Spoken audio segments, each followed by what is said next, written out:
Hey everybody, thanks for tuning back in to another Cruiser Chat with Otram. I'm doing things a little bit differently tonight. I changed my microphone, so hopefully you can hear me better. And we're also streaming to Facebook and Twitch in addition to the normal YouTube. So I'm hoping all of the chat from all of those will go in here at the same time. And sorry for that weird feedback there. If you guys got it, I started getting stuff from the other feeds. But anyway, yeah, Cruiser Chat with Otram. Ask me your questions about Land Cruisers. You can either type them into the chat box, or I added a link at the top of chat where you can call in live. And awesome, Chris, thanks for letting me know that video quality is good, because I also changed things up. I'm using a different lens, and I've got a teleprompter on here, so I'm actually looking at the camera while I'm reading chat, instead of you getting like the side of my head, which always felt awkward. Hopefully audio is coming through well also.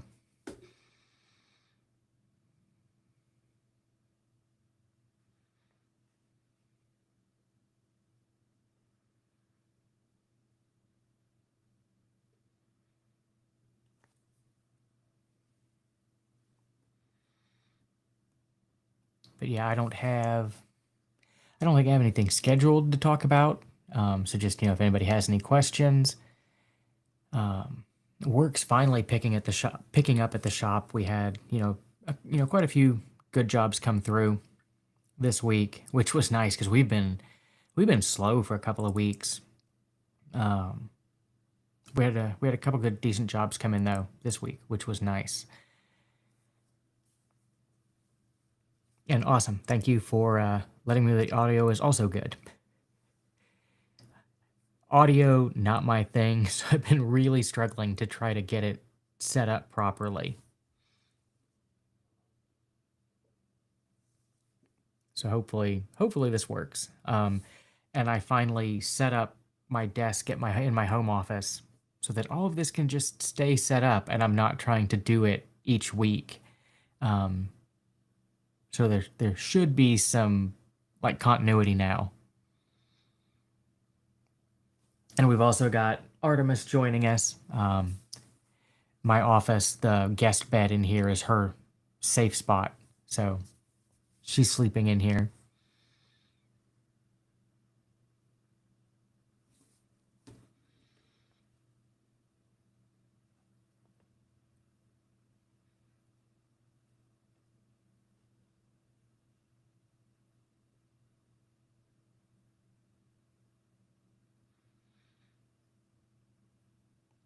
And hopefully this is collating all of the chats. So everybody's messages are coming through. I think that's what it's supposed to do. Like, I can see Chris's, and I'm assuming his is coming through from YouTube. This is the first time I've ever tried streaming to multiple places at the same time.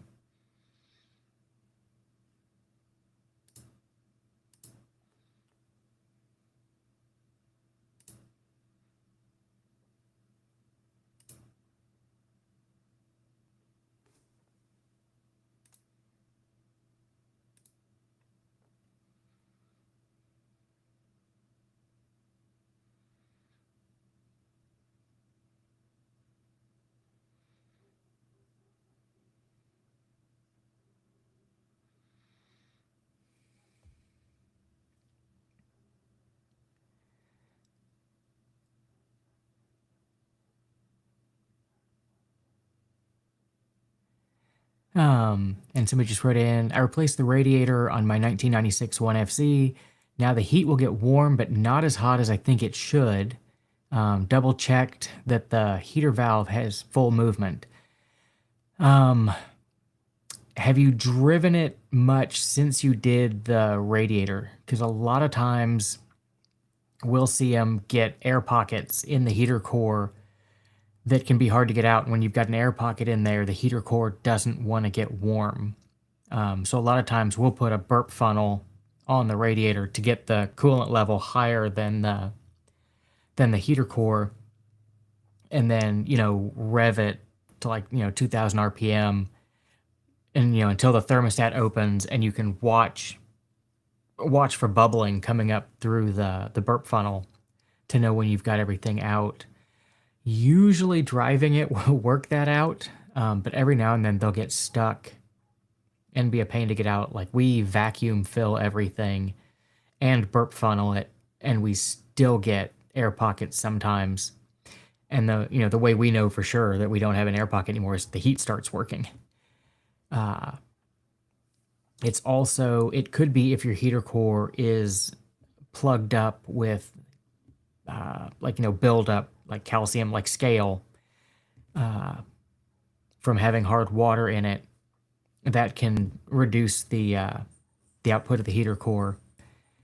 Um, I've had marginal luck using the heater core cleaners. Like, you take the heater pipes loose, fill it up with this cleaner, let it sit in there for a while, and then drain it out and flush it. Sometimes you can get the scale out that way if that's the case. But I've only ever had marginal success with those. But that would be my two guesses, with either you've got a air pocket or the core is starting to plug up. And those heater cores are really hard to find new. At least they were like a couple years ago, the last time I tried to track one down.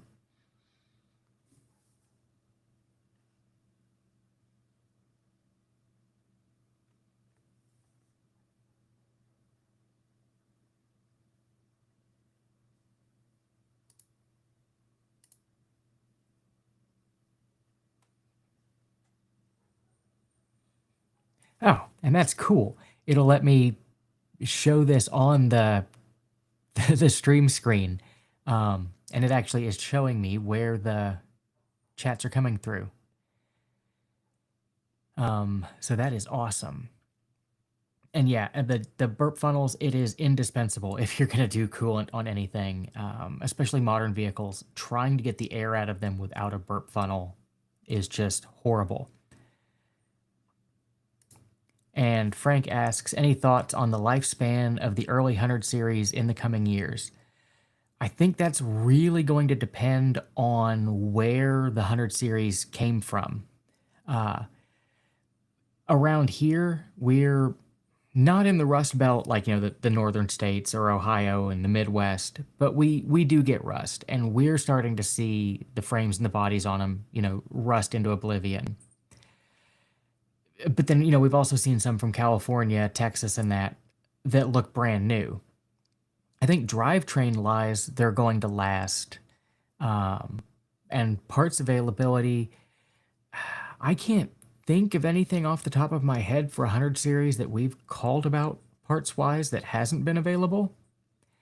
Most everything, we call about is easily obtainable, like next day. Sometimes it's 3 or 4 days to get something if it's got to come out of a different, Toyota hub. But usually pretty fast. The only thing that I can think of off the top of my head that you can't get for 100 series is a new starter. They're all reman now. But, everything else, pretty easy to get. So as long as you don't have rust, I don't see them biting the dust anytime soon. I mean, it's a great drivetrain.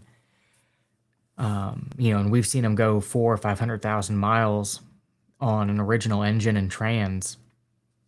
So I don't think you're gonna have a problem there. I think rust is the big killer on the 100 series.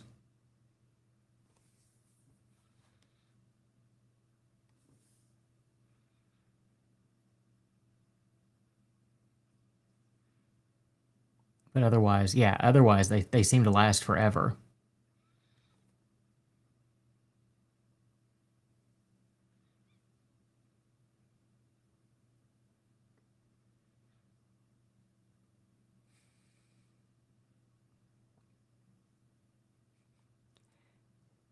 Yeah, it baffles me that you can't still get a new starter for that. It seems like they made so many of them. How do you not still have a new starter?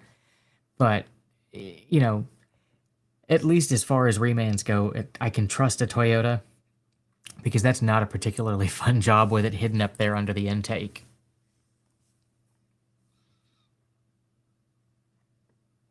Cool. Yeah, no problem.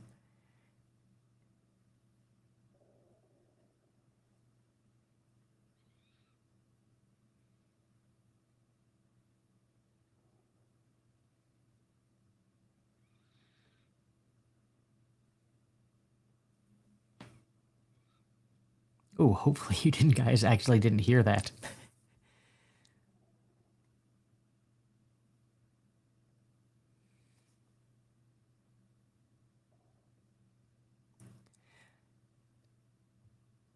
Um, any projects coming up? I mean, we've just got the normal stuff coming through right now. We've got several trucks coming in for knuckle rebuilds, which is funny. We hadn't done any in months. And now we've got a bunch of knuckle rebuilds coming in. I've got brakes to do on 100 tomorrow. I guess the biggest job we've gotten in the shop is we've got an 80 series that's getting a new engine, just a rebuilt 1FZ from Jarco. But, that'll be the biggest job we've got right now. Um, Nothing else super cool on the docket, just regular maintenance and repairs.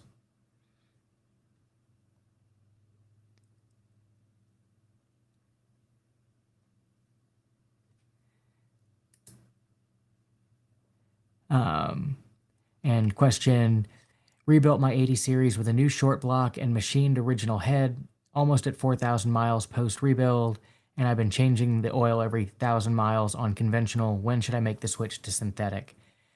I would assume at 4,000 miles, you're probably good to go um, to synthetic. I can't imagine that the rings aren't broken in by now. Uh, and the last reman engine we got, they sent synthetic oil with it to do the initial startup. So I'm guessing maybe the synthetic rings not breaking in doesn't exist anymore. With them building, lots and lots and lots of Toyota engines, I would assume that they wouldn't send us an oil that wouldn't work for break-in. And that engine's been rocking along since we put it in. So I would think at 4K you'd be plenty fine to switch over to synthetic.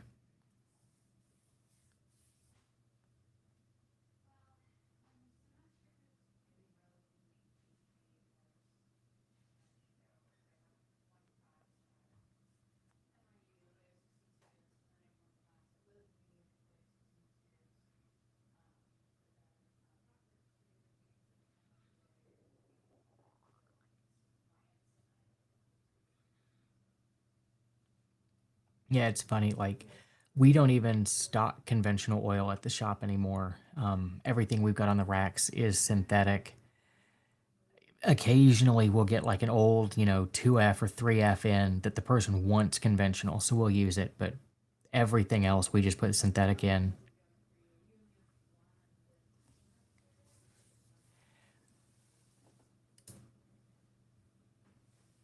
Yeah, and as long as you did a good break-in driving over that first 1,000 miles, you should be fine.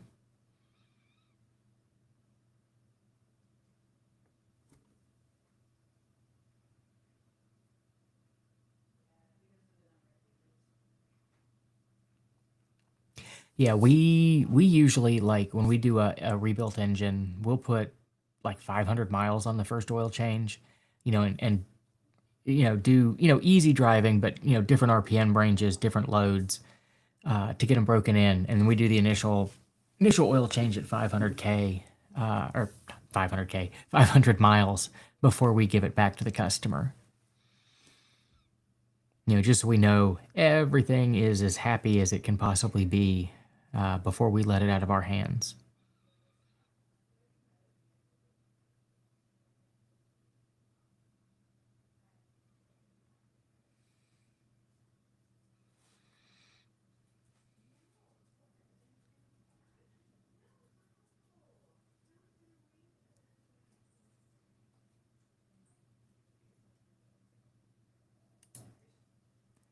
And Sean says, "Good evening. I have a 100 series with 200,000 miles service history. Overall looks good at local Lexus dealer. However, I'm not sure of transmission service intervals."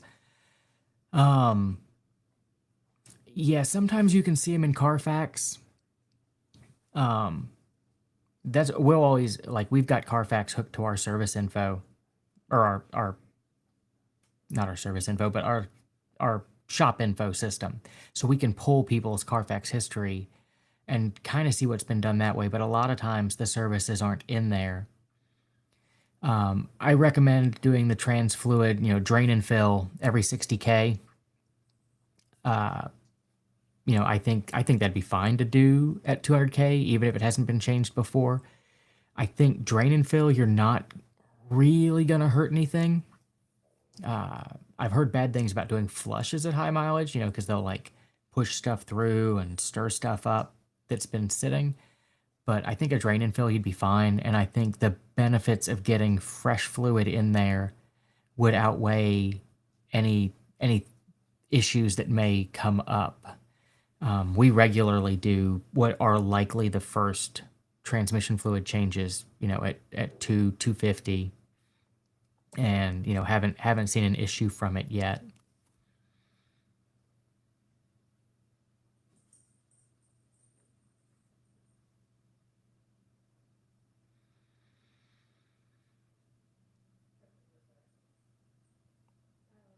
Yeah, last week we we did a lot of talking about transmission fluid and changes.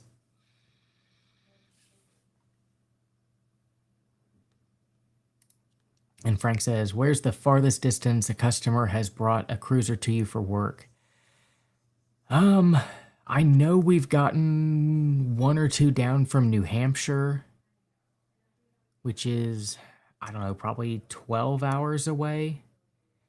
And we've had some come up from Georgia, but I'm not entirely certain where. So not like cross country far, but up and down the East Coast. We've had like I had a guy call, I think it was last week, from Washington State, about having us do a head gasket, and they wanted to ship it to us, which I just kind of thought was insane. There's got to be somewhere between me and Washington State that can do a head gasket, and kind of talked them out of shipping it cross country. Not that we don't want to do it, but doing a head gasket, you're opening up such a can of worms, and then trying to warranty something on the other side of the country, because it never fails, no matter how careful you are putting it together. No how much test driving you do. There's always like that one hose that looked good when you put it back together, but isn't happy later on, or the one seal that went in a little bit crooked, or wasn't happy from the factory, and it gets a slight leak. Um, so yeah, I try to avoid ship-ins on the big jobs, just because it never feels like things go wrong with the local stuff. But it always, when it's something that's like 10 hours away, it's like, hey, I have this noise that I didn't have before. And it's like, well, I can't hear it. There's not a lot I can do from, across country. Um, so it always just, it's hard. But yeah, we have had them from pretty far away up and down the East Coast. Like we get a lot from, 3 and 4 hours away. Like we get a ton out of like Maryland, Pennsylvania, New York, places like that. We've actually, over the last probably year and a half, 2 years, we've been spending a ton on local marketing to try to get more local customers, because I see cruisers running around, my city all the time, but nobody knows we're hidden away. Like we're getting everybody from YouTube or I Hate Mud, and they're all traveling, 3, 4, 5 hours away. So we have way more long distance customers than we have local people, which is funny.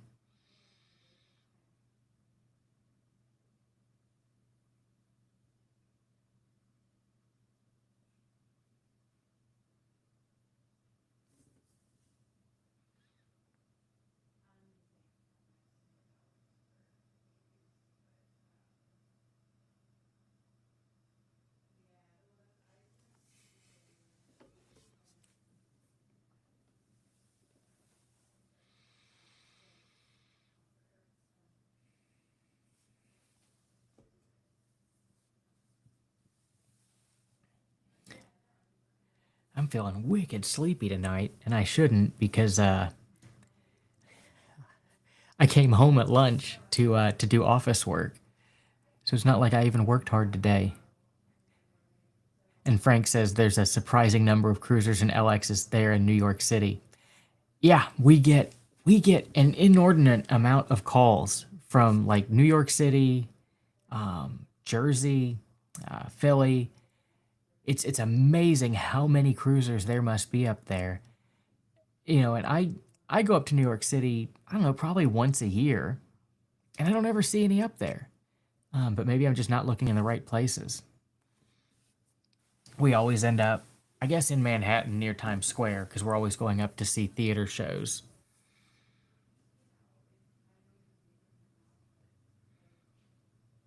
I can't imagine trying to drive a cruiser in New York City.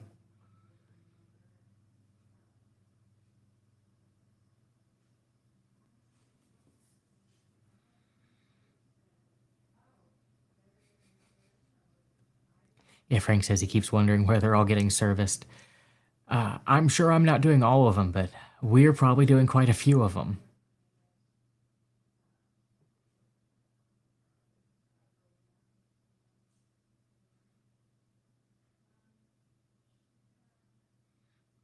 We got a lot of people that'll drive them down, and then there's two Amtrak stations that aren't too far from the shop, so they'll drive them down and then just take the Amtrak train back up to the city. And then when we're done doing work, they take the train back down and drive the truck home.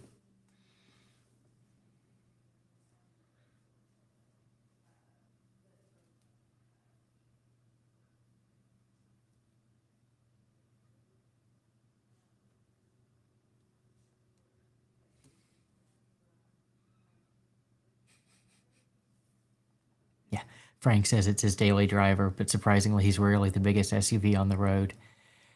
Yeah, I don't know. Maybe it's just my driving style, but I hate driving in cities in general.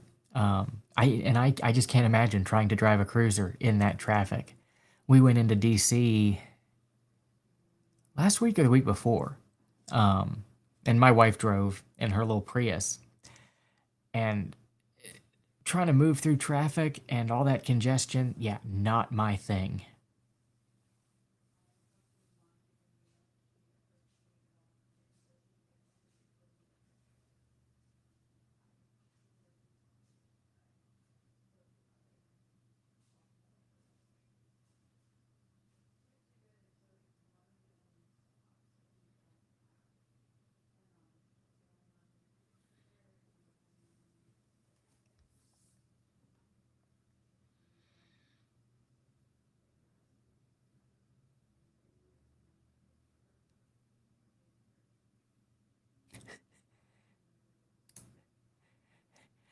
Frank says your brakes have to be perfect.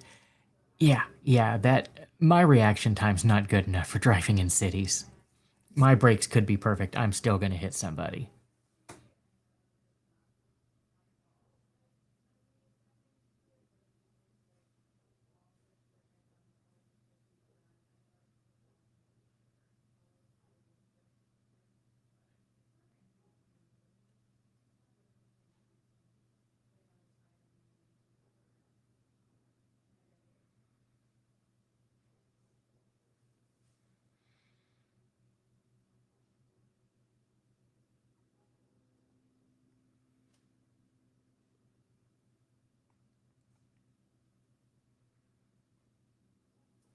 And for the folks that are just now tuning in, I can see more people popping up.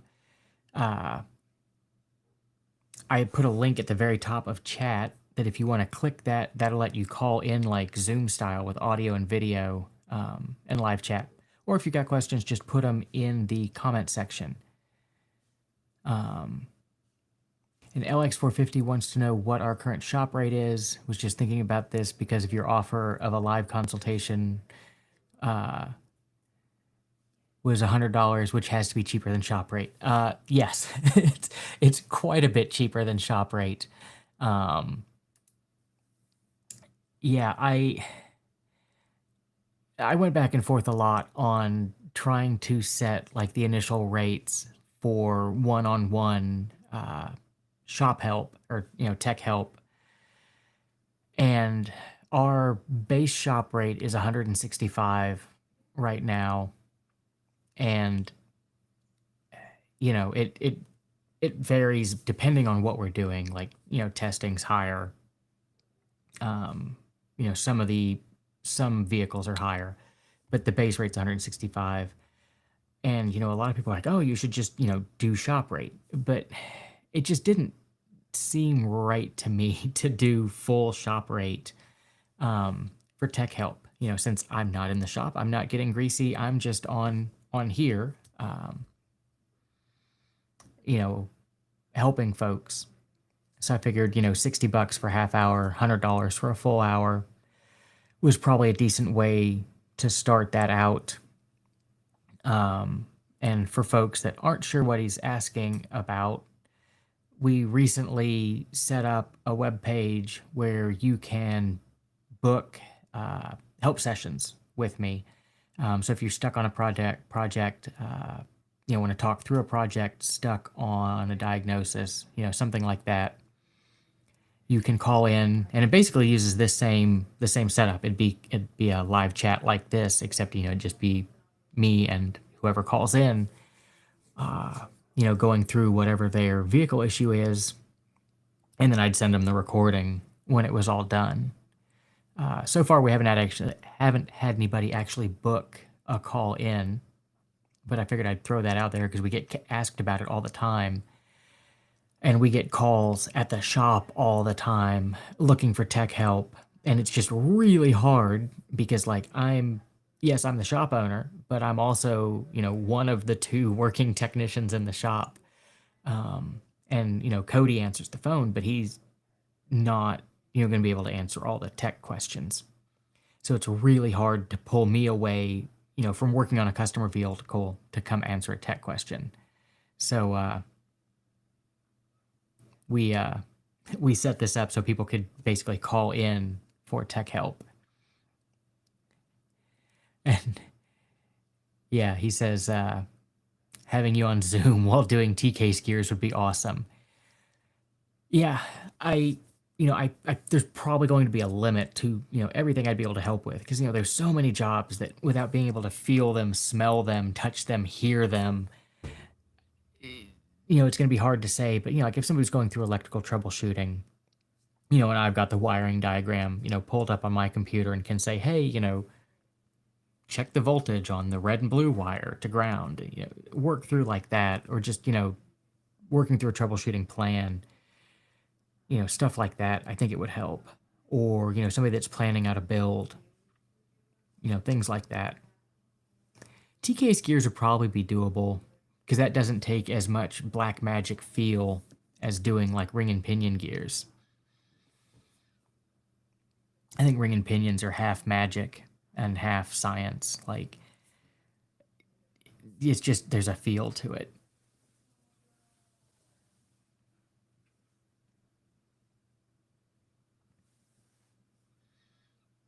But yeah, I've done TK skiers enough that I can do those in my sleep now.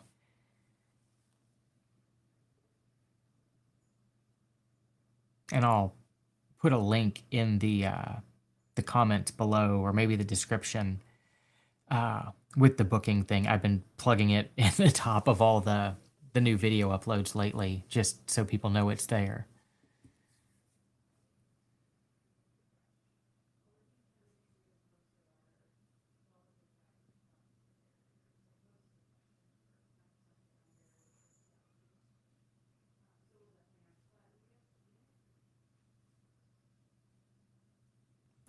And I'm kind of amazed Artemis is sleeping through all of this. She hasn't even moved.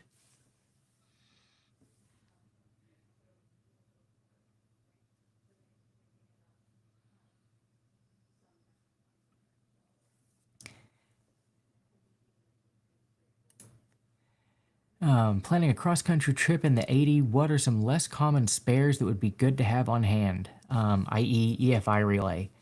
I think EFI relay, great.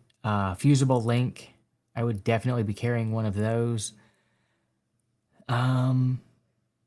like I usually carry, you know, trans fluid, gear oil, power steering fluid, brake fluid, motor oil, some RTV,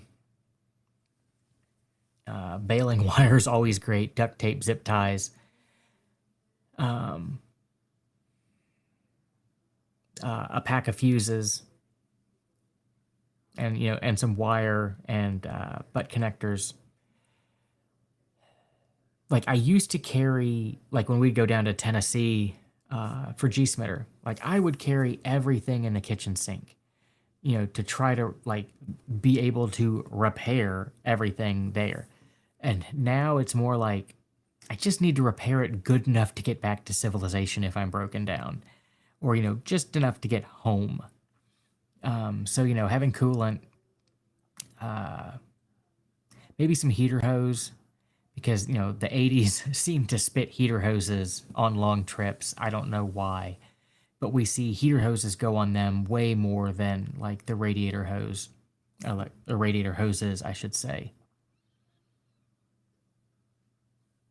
Um, if you're going cross country, I would maybe carry a set of the gaskets for the front hubs. We've had a lot of people go like, long trips, and the wheel bearings just loosen up while you're on a long road trip. So it wouldn't hurt to have the gaskets and maybe the adjuster stars for the front wheel bearing nuts. So you can adjust the wheel bearings on the fly if need be. Um, it wouldn't hurt to have belts, and from Toyota, they're so wicked cheap. It makes sense to carry them, and they're small. Um, but that's about it. And LX450 Adventures says, "Ha, I carried nothing on a recent 2,000-mile trip but basic tools, and the only issue was an evap vent that clogged."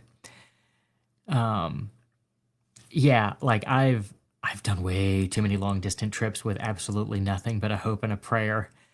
Uh, but I don't recommend that for most people. Oop.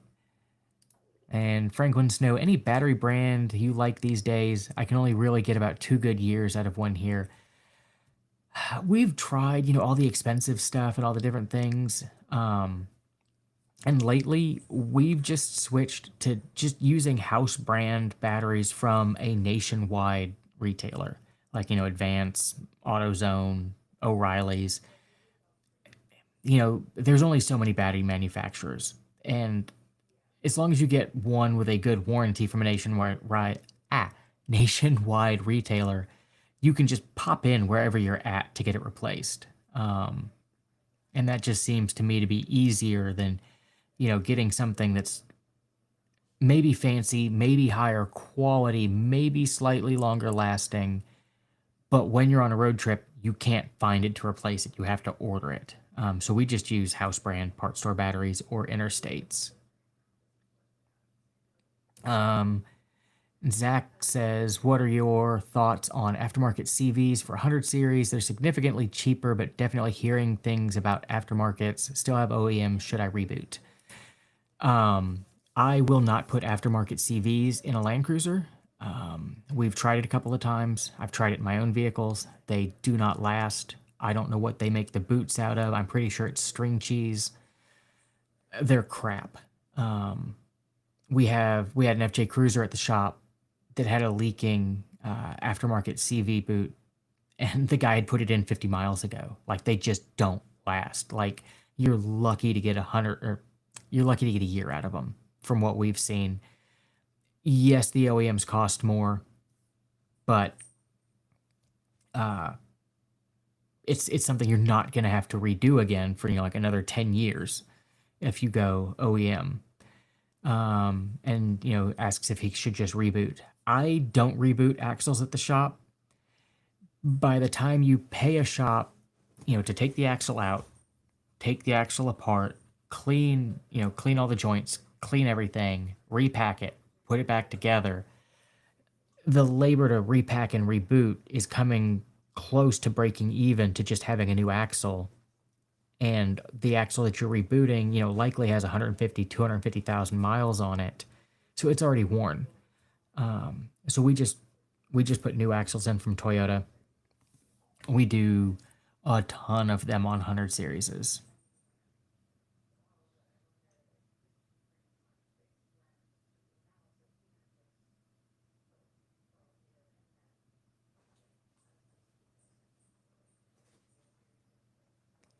Ah, and if LX 450 Adventure stopped by my shop on the way back, I'm pretty sure I know who you are. Because not too many people have stopped by on road trips lately. We do randomly get people stopping in just to say hi, which I always think is weird because we're in the middle of nowhere. Like, we are not on the way to anything or near anything cool. Yeah, and no problem, Zach.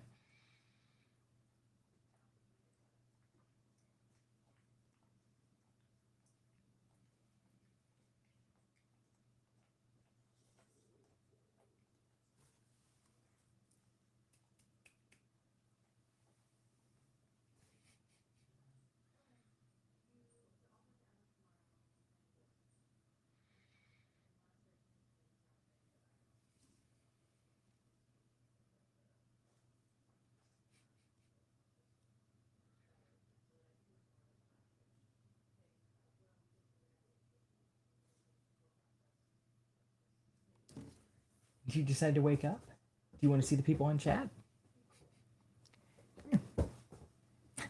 Artemis decided to wake up. And Frank wants to know what's my daily driver.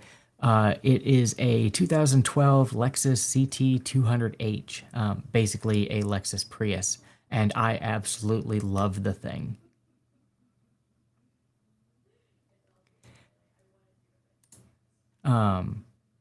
And Chris wants to know, when replacing 80 series ring and pinions with aftermarket, is it possible to get them as quiet as factory? Yeah, with the if they're set up right, I don't see any problem getting them quiet. I've never used the really crappy bottom of the barrel gears, but we've run US gear, Sierra, Nitro. Trying to think of what else. I mean, we've run quite a few different ones, and I've never had a problem with them making noise.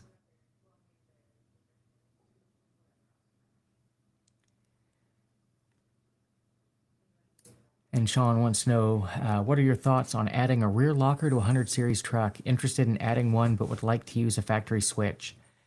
Yeah, we've wired in, a bunch of the Harop or Eaton e-lockers, and it's real simple to use the factory switch with those. So yeah, I don't see any problem with that. I really like the e-lockers. We used to do the ARB air lockers a lot back before the Eatons got popular, and for their time they were great. Because it was the only way you could get a selectable. And I ran, a lunchbox locker, and then I ran a Detroit soft locker before I finally, moved up to an air locker. And the O-rings are the only real problem with an air locker. They wear and they're a maintenance item. I'm running an air locker in the front of my 80, even though my 80 is a factory triple locked truck. Somebody, in the intervening years before I got it, swapped a non-locked front axle into it. And I already had a third member with 529s and an ARB in it. So I threw that in. And then my rear locker is a factory e-locker that's been converted to air shift because my actuator broke and I couldn't bring myself to pay $600 for a new actuator. So I prototyped an air shifter for it. Got as far as doing all the CAD files, but then never went any further with it. So I guess, long story short, my suggestion for adding a locker to the rear of a 100 series would be an Eaton e-locker. And then those are easy enough to wire into the factory switch.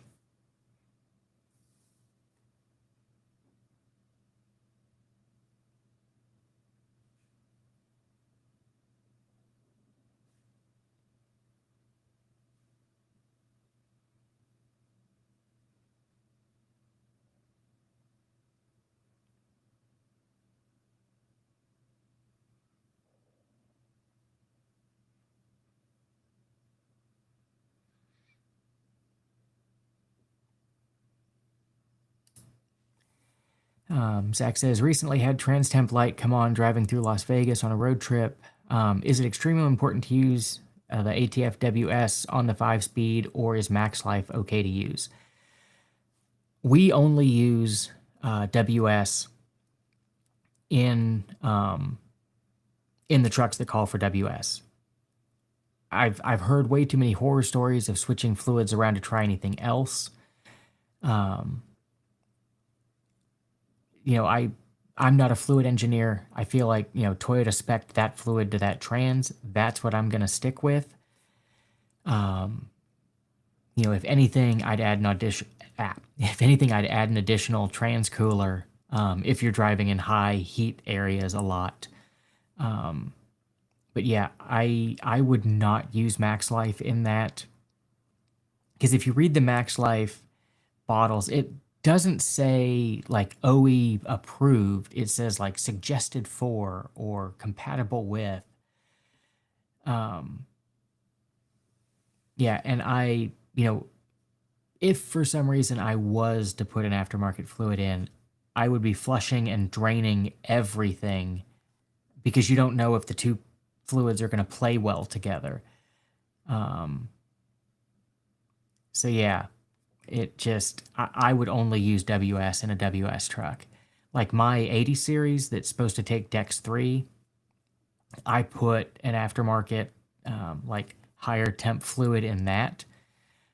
But mine's not a daily driven truck. It's not something I depend on. It's got 350,000 miles on it, so it's not like I'm worried about warranty.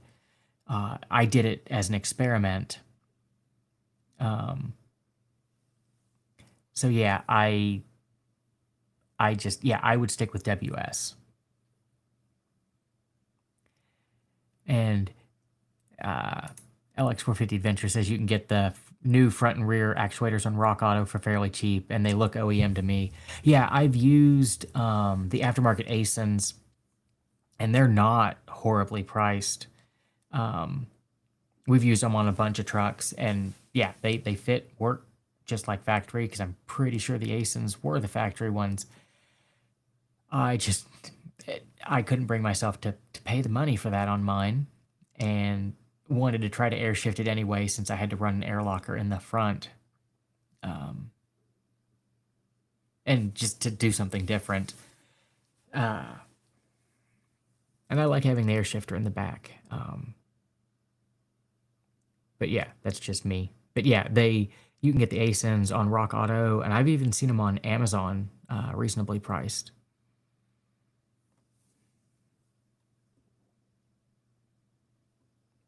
And it's weird that you can still get those from Asen, because I'm pretty sure you can't get them from Toyota new anymore.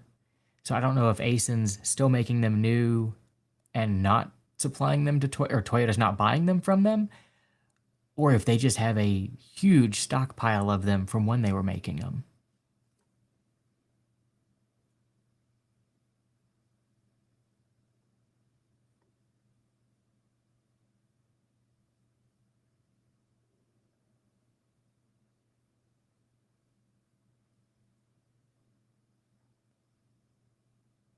And it's funny how much stuff on a Land Cruiser is Asen from the factory that you can get at aftermarket for a third of the price of what Toyota wants. And you can see on the Asen casting where they ground the Toyota logo off and put an Asen sticker over it.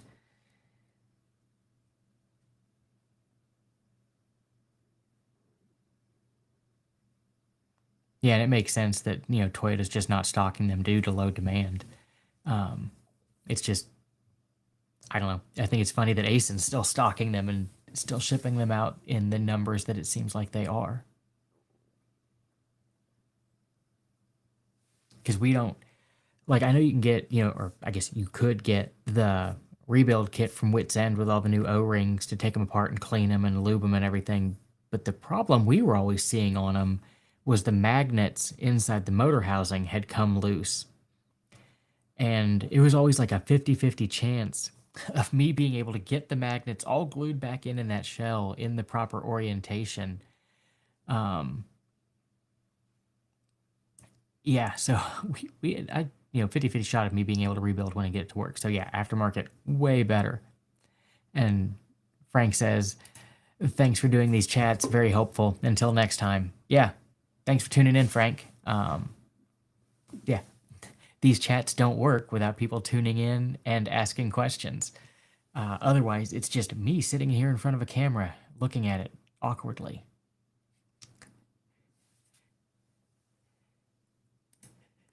And my sentiments exactly.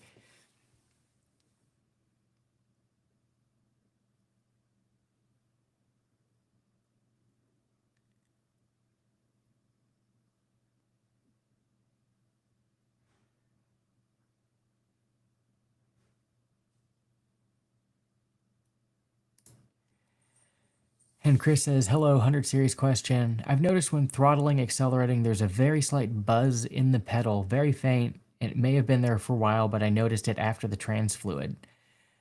That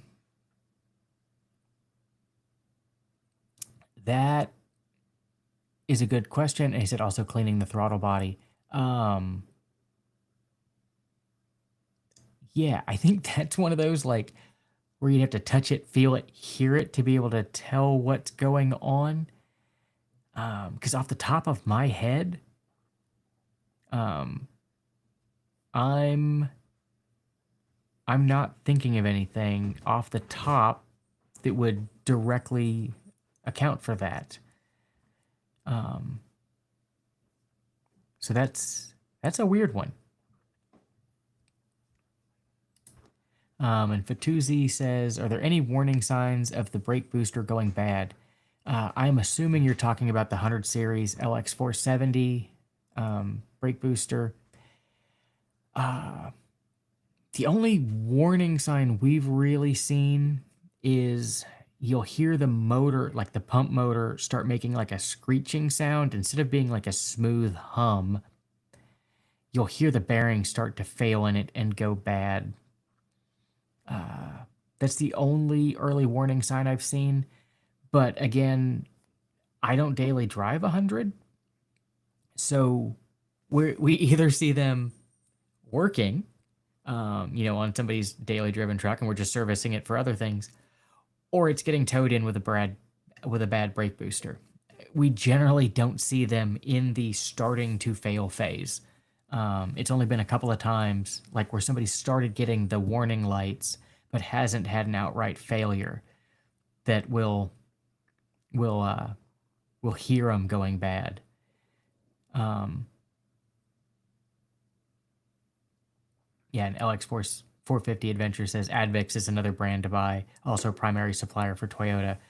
I'm pretty sure Advix is somehow related to Aisin. And there's another one that it throws in there too, because like I've seen the Aisin like hydraulic stuff like master cylinders and clutch stuff. I've seen it listed as Aisin / Advix.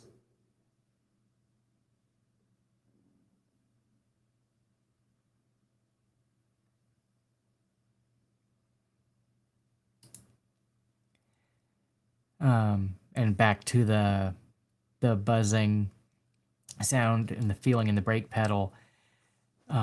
Yeah, he says he's been searching the forums and hasn't found anything matching. Didn't know if it was the way he pushed open the throttle plate to clean it.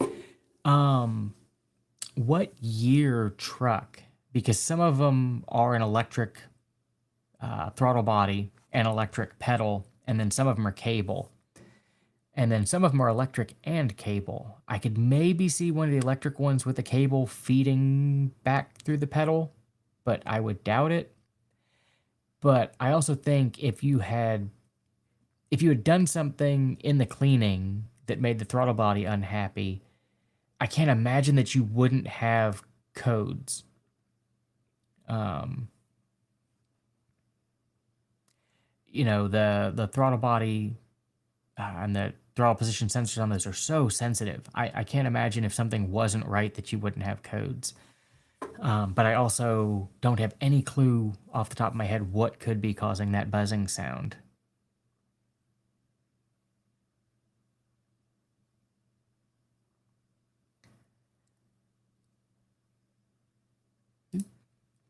And Zach says he has an '03 LX, has right rear wheel speed sensor code, replaced it with a cheaper alternative, and it still has the code after a few months.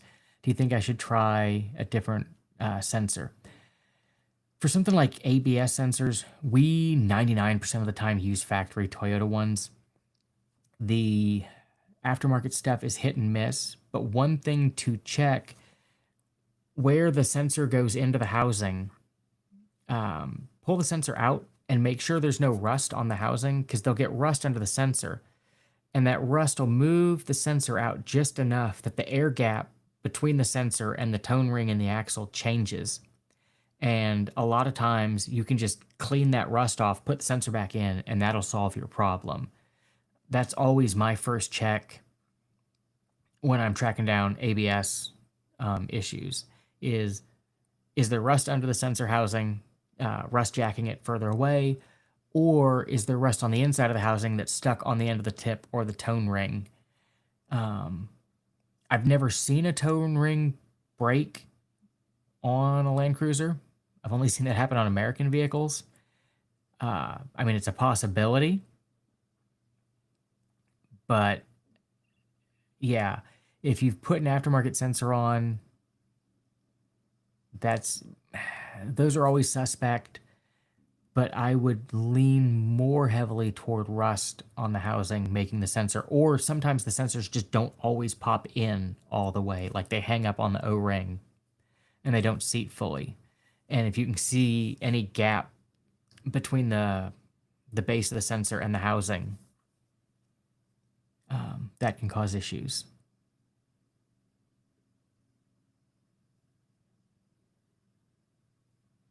Yeah, hopefully that helps. But yeah, I've solved so many ABS problems by just cleaning the mounting surface.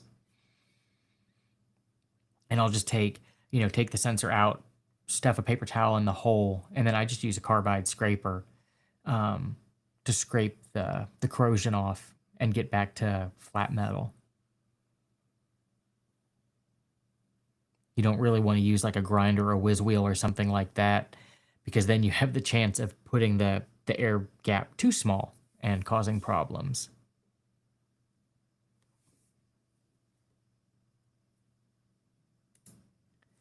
Um, it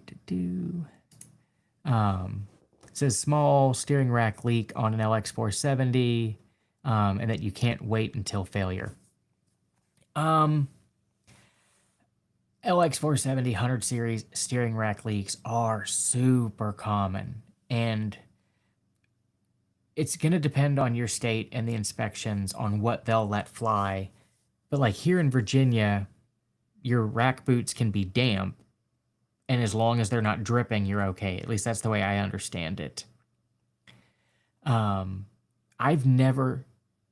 Oh, I take that back. I've seen one rack fully fail. Usually they just keep leaking, and the leak gets bad enough that, you're putting fluid in often enough that it just becomes a pain in the butt, and you end up replacing the rack. I've seen one that spit the whole end cap out of the rack, but that one wasn't leaking before it did that. It just blew the end out of the rack. So I have not seen, except for that one, an extreme failure in the rack. And leaking is incredibly common on them. And if it's just rack boots that are damp, or a minor leak, we've seen those go months, years without progressing to be worse. Not saying that you should ignore a steering rack issue, but it's most likely not impending doom. And I don't normally recommend like mechanic in a can type fixes, but Lucas power steering stop leak works wonders on those, and you can get a small leak to stop usually. You just want to be careful with it, especially if you live in a cold climate, because it does thicken up the fluid. And if you live somewhere where it's really cold, it makes it a real bear to turn in the winter until everything warms up.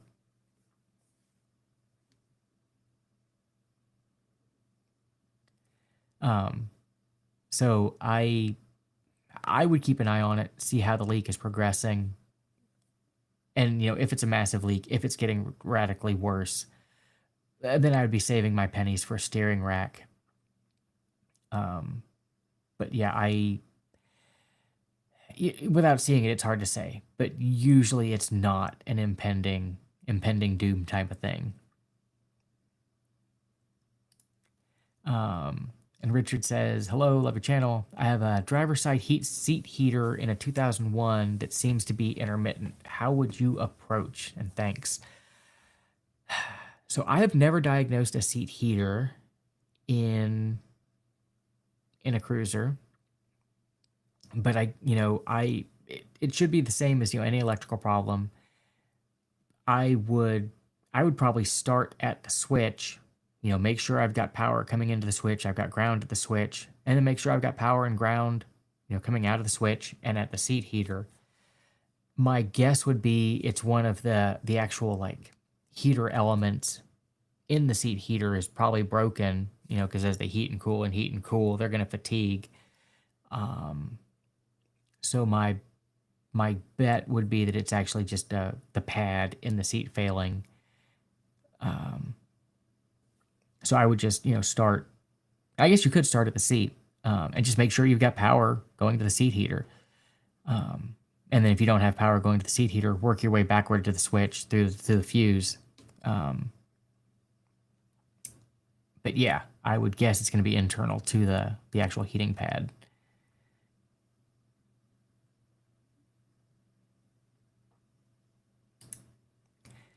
Hi, I have a 2100 series Land Cruiser, 302,000 miles, bought it with 261. The part of the O-ring that sticks out where the injector plugs into the manifolds looks dry and cracked. Should I worry? Bone dry, and I never smell gas. So you can't actually see the O-ring that seals the injector to the rail or to the manifold. What you're seeing is what they call the insulator, and it just takes up the movement, as the injector heats and cools and, expands and contracts.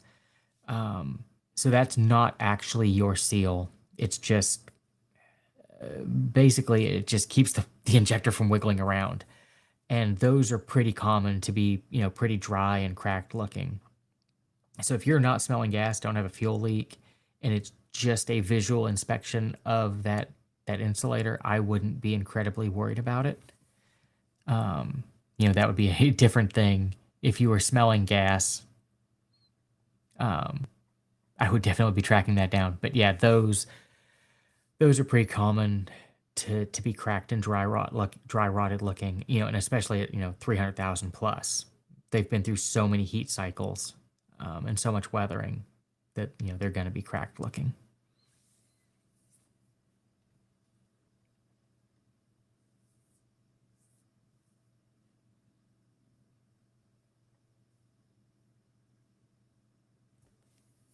Cool. And it looks like we're hitting right at 9 o'clock. So if you guys don't have any more questions, I'm going to jump off of here and go get dinner ready because I did not have time to eat before we started this. But thanks to everybody that tuned in. Be back next Thursday at 8. So bring your questions. And if anybody needs one-on-one help, I'll put the link down in the description to book one-on-one help. And I'll try not to be tongue-tied if you book that. Anyway, thanks for tuning in.